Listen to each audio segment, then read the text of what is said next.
Bonjour à tous. Merci d'avoir accepté notre invitation à un atelier de co-design du défi territoire. Afin de consacrer l'atelier à la réflexion collective, cette courte présentation servira à mettre en contexte notre démarche et le défi, ainsi que l'objectif et le déroulement de l'atelier à venir. Cet atelier est organisé par Chemin de transition, un grand projet de l'Université de Montréal et d'Espace pour la vie, qui a pour objectif d'engager la communauté universitaire aux côtés des forces vives de la société dans le nécessaire débat sur la transition au Québec.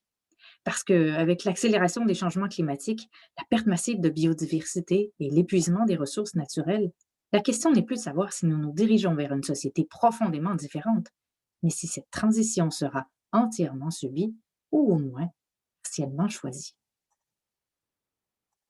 À Chemin de transition, nous faisons le pari qu'en mobilisant les savoirs de plusieurs sciences et de multiples acteurs, nous avons la capacité d'identifier ensemble les chemins qui ont le plus de potentiel de mener la société québécoise dans une trajectoire plus souhaitable à l'horizon de 2040.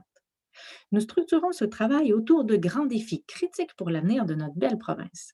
Les deux premiers traitent du numérique et de l'alimentaire. L'atelier auquel vous participerez s'inscrit dans le cadre du troisième défi. Comment habiter le territoire québécois de façon sobre et résiliente dans un contexte de transition écologique? Habiter un territoire, c'est y vivre, y travailler, s'y déplacer, cohabiter avec les autres et avec la nature. Au Québec, les modes d'habiter sont entre autres marqués par notre climat nordique et par une densité de population très inégale occupant un vaste territoire. Ces modes d'habiter sont très variés, entre le nord et le sud, la ruralité ou la métropole, et même au sein des différentes régions. Les impacts environnementaux qu'ils génèrent ne sont donc évidemment pas les mêmes d'un bout à l'autre du Québec. Mais le défi territoire demeure pertinent pour tous parce que chaque région sera impactée par la transition écologique d'ici 20 ans. Certaines seront plus durement touchées par des inondations, les milieux urbains par les vagues de chaleur, le nord du Québec par la fonte du pergélisol et l'est de la province par l'érosion côtière, par exemple.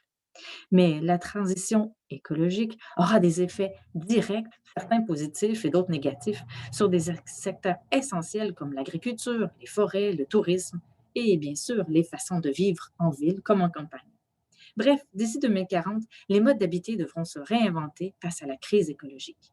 Si cette transition est choisie collectivement, de nouvelles façons d'occuper notre espace et de vivre ensemble pourraient voir le jour.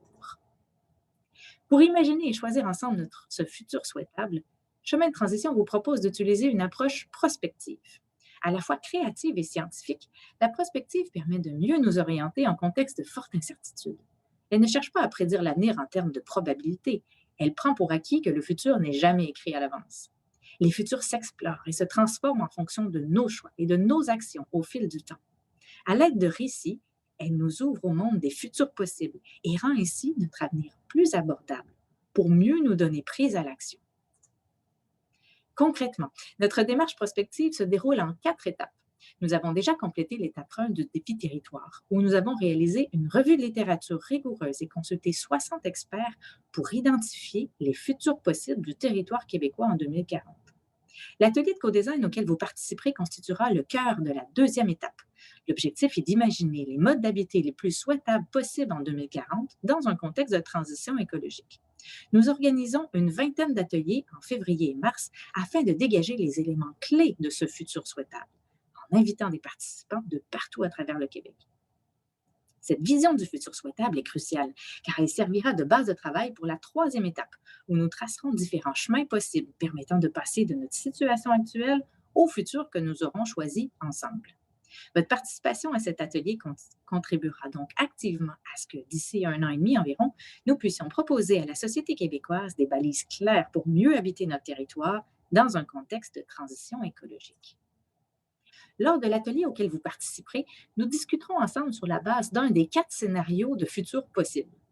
Élaborés grâce à la consultation de plusieurs spécialistes, ces scénarios se présenteront sous forme d'un court récit narratif, d'une petite histoire, et permettent de nous plonger concrètement dans un des futurs possibles de la transition. Ces 4 scénarios ont été construits à l'aide d'une méthode éprouvée. Les experts nous ont aidés à recenser largement l'éventail des futurs possibles dans la littérature et grâce à ça, nous avons identifié 4 variables structurantes pour les modes d'habiter au Québec. Premièrement, la culture et la démographie, qui tient compte des évolutions sociodémographiques, mais aussi les changements de valeurs culturelles qui influencent différentes façons d'habiter le territoire. L'évolution de notre modèle économique et notre gestion des ressources naturelles constituent la deuxième variable. Ensuite, nos choix en matière de transport et d'énergie. Et finalement, notre gouvernance du territoire. Parce que selon les évolutions des cadres politiques, des formes de gouvernance et de participation autour du territoire et de la gestion de la transition, les modes d'habiter seront très variés. Pour chacune de ces variables, nous avons imaginé 4 hypothèses d'évolution différentes en 2040. Et en forçant des combinaisons souvent étonnantes d'hypothèses sur ces différentes variables, nous avons abouti à ces 4 mondes possibles, très différents les uns des autres, qui serviront au début de l'atelier pour déclencher notre imagination et notre réflexion collective. Pour chaque atelier, nous utiliserons un des 4 scénarios prospectifs. Nous débattrons d'abord des éléments souhaitables et redoutables du scénario. Puis, dans un deuxième temps, nous nous détacherons du scénario pour imaginer ensemble un autre futur, le plus souhaitable possible, afin de mieux habiter notre territoire dans un contexte de transition écologique. Le contexte actuel de confinement nous forçant à tenir ces ateliers en ligne, nous avons limité le nombre de participants à une dizaine de personnes par atelier afin de faciliter la contribution de tous. Merci à l'avance de votre présence et au plaisir d'inventer ensemble notre futur.